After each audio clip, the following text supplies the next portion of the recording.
With that, I'd now like to welcome the distinguished ranking member, my friend and the gentleman from California, Mr. Costa, for any opening remarks he would like to give. Thank you very much, Chairman Finstra, and for members of the subcommittee. It's indeed, I think, a very important subcommittee hearing that we're holding here this morning because high-path avian flu has infected many parts of our country on a regional basis, and we've had different efforts with varying degrees of success to deal with this, but certainly we are not unaccustomed to having infectious diseases impacting our livestock and poultry industries across the country, and how we handle those and how we respond is critical, and therefore this hearing, I think, is totally appropriate and important. I want to thank the chairman not only for holding this hearing for that reason, but thank our witnesses. The witnesses that we have here have over 20 years of experience with grown to include over 60 labs that make up our detection system for animal disease control. As I always like to say, food is a national security issue. It is, and we should address it in that fashion. The laboratory network plays key roles in ensuring we have a safe and secure food supply chain for all Americans at their dinner table every evening. This laboratory network is part of that safety response. It's a foundation that allows us to respond rapidly to animal disease outbreaks simultaneously while keeping our food supply chain safe, and that's a challenge.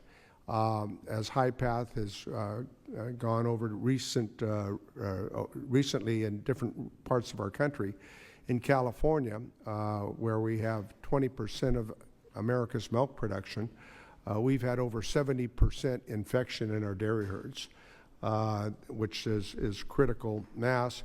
And of course, we've got a significant poultry industry as well. And trying to handle the two over the last 18 months, we've had our hands full.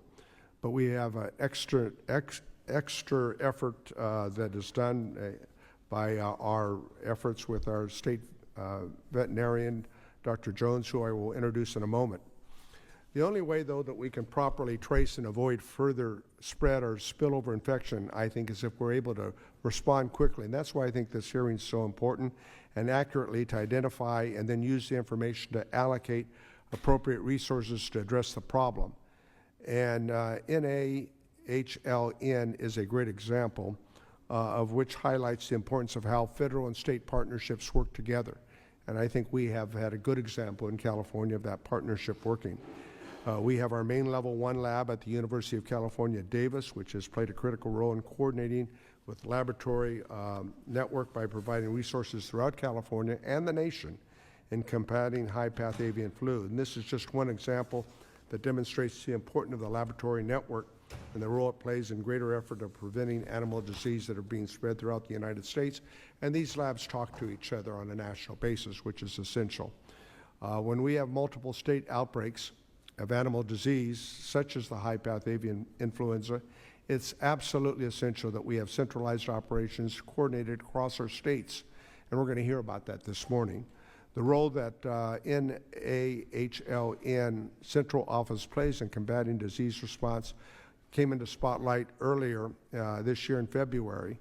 I was disappointed to hear with the DOGE efforts that the administration fired a quarter of the employees of the Central Coordinating Office. This has occurred in the middle of a prolonged high-path avian influenza outbreak.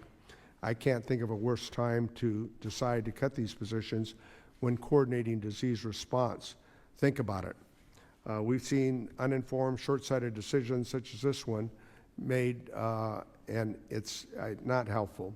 And I think we've already seen the impacts of those decisions. I'm glad to hear the chairman talk about the one big. I don't know that we agree that it was beautiful, but that there's additional funding that may allow us to fill the gaps from the cuts that were made in February, because I think that's important, and I think we want to get the opinion of our experts, our witnesses, to give opine on that. Let me close by saying that we're supportive of these programs to combat animal disease. It's critical that we work together to continue to support systems such as the laboratory network. I really believe that's critical, along with corresponding research that allows us to create better diagnostic tools and preventive measures which is utilizing the best available science possible. A lot of us have ag backgrounds, and I look forward to hearing from our expert witnesses. But as a part of Costa Brothers Dairy, I had a lot of experience working with our veterinarian, Doc Johnson, big animal vet. And he kept our herds in good shape over the years.